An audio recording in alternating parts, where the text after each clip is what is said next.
Shake it, baby. Oh yeah, shake it, shake it, shake it.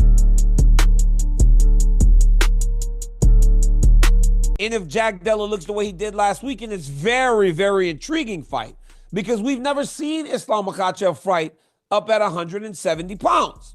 We've never seen it. We've never seen him have to compete up 15 more pounds. Yes, he is a big dude, but in terms of full-on stature, is he big as Jack Della Maddalena is? And also, we're talking about a guy that just beat Belal Muhammad to become champion, now getting challenged by a 155-pound champion, who we thought, or at least it seemed, and I was literally giving the UFC all this praise last week. Him and Ilya Islam was 4-1 favorite. This is what people think. That's what the odd maker think. And I always value the odd maker opinion. Ilya, he thought good, he looked apart, but in reality, JDM is a much dangerous fight for Islam than Ilya. The size, everywhere. He's a big guy. He's not a small guy. A lot of these 170s, they walk around real heavy. I'm talking about, over 205, 210 to the 215. Some of the guys that I have faced would walk around at that weight. I think the height, I think they might be the same height. I think JD might be a little taller, but when it comes to those guys and their strength, Islam, I think, is going to have a tough time. Now, do I think he could get it done? Yes. I think he's that good of a grappler. But like I said, JDM has faced some of the best welterweight grapplers and wrestlers in the division. Belal being one of them. I think it's going to be a tough night for him. Islam might decide, I'm going to go up to 170. Right, yeah. Like, here's what could happen, because Islam's been talking about fighting 170. Islam's big. I mean, he easily could be fighting at 170. It's probably torture for him to get down to 155. Yeah. Whenever I interview him, I'm like, how are you 155? This is so crazy. That will show rough weight cuts for him, it seems like. It's rough. Yeah. He's big. He's probably 190 plus. I think that Islam can do everything that Belal does, but way better. Okay, way better. So... And the fight, I thought Jack handedly had the fight, but it was a fight. Okay, so I don't think it'll be an easy fight for Jack, but I believe in Jack. I think he's got that X factor. He's got that hunger there. He's got the ticker, and just like with Belal, just like with Burns before, I think he can do the impossible.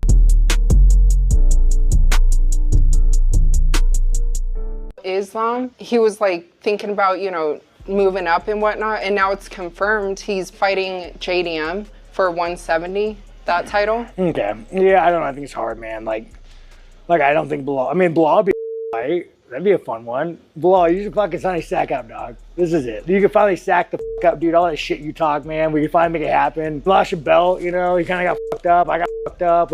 We should make that fight happen, Belal. That'd be a good one, right? So you would want him to come up? Oh, you're going to middleweight. I'm too fucking 30. I ain't going down welterweight. I'm not doing that cut anymore. That'd be a good one. If he wants to come up. No, he said he would. All that shit he talks on the Instagram. He's like, hey, I'm going to come fight you. I'm going to come do this. I'm going to come do that. Now you can't. You do it for Palestine.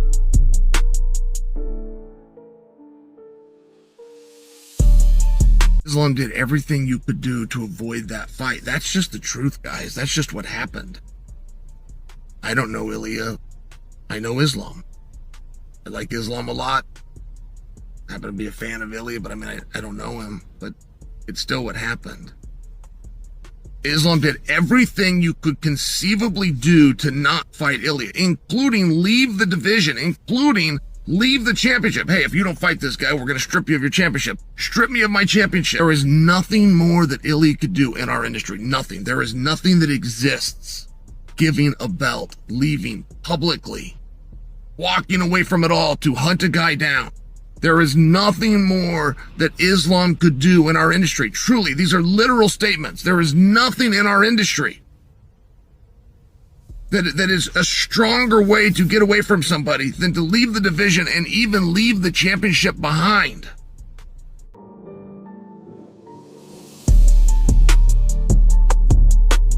Losers, get the question wrong, take a body shot, get a couple questions right, you might win some jumbo biscuits from the grocery store. Let's go. First question.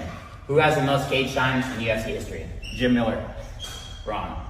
Rafael dos Anjos, 8 hours, 43 minutes, 19 seconds. Awesome. Who was the first UFC featherweight champ?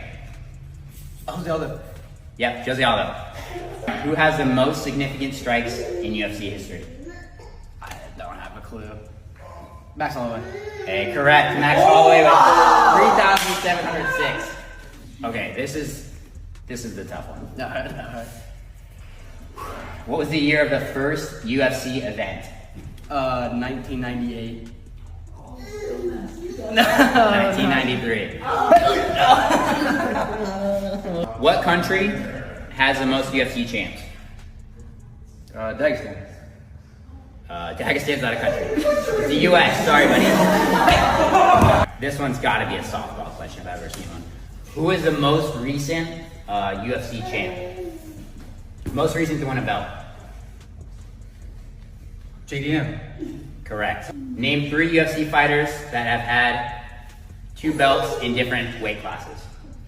Conor McGregor. Okay. Easy. DC. Okay, easy. One more. John Jones. Yes. All right, question number 3. You got 2 right. What UFC event had the most pay-per-view buys? McGregor Aldo. McGregor Khabib, UFC 229 with 2.4 million buys. These 2 are both tied right now. 2 questions correct. This one's off the top of the dome. Winner gets the biscuits. Who had the first heel hook at featherweight? Ryan Hall. See who? It is me. Oh no! Okay, you guys can do for that, dude. Winner wins biscuits.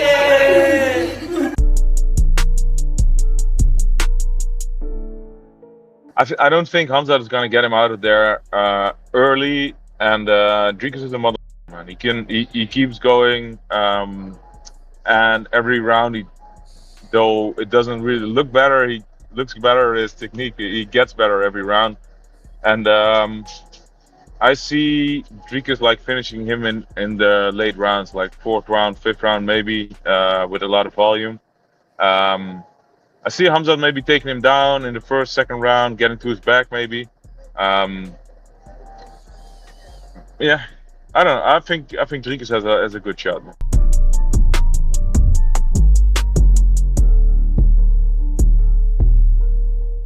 He was the only one that I would put in with the heavyweights because he actually could do really decent against them, except for Cain. Cain he can handle for 1 round. After that, there was not too much. So I remember one time Bob Cook put Luke in there with Cain.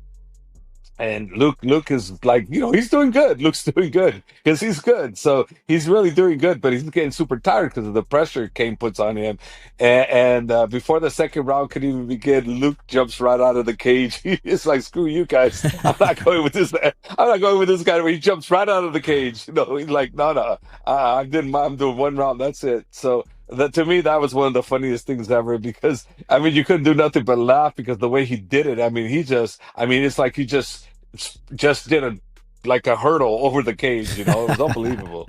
That's awesome. But he was the only one. He was the only one that actually was sparring like DC more on a regular basis than anybody else. And Cain, yeah, but rarely Cain. He did that one time. Like I said, he jumped after that. He's like, no, not putting me in with this guy. But other guys, Luke would spar.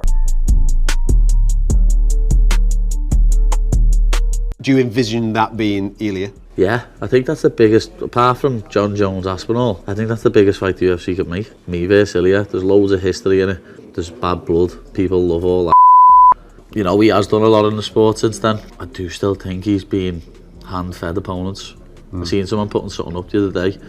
All his opponents on the bounce, know what I mean? Holloway just been fighting at 155, had to get back to 45 and had a war with Gagey. Volk had just been knocked out like 3 months earlier. Josh Emmett was like 37. Bryce, as much as I love Bryce, we know he's not a striker. Know what I mean? He fought that Gracie, who's know what I mean?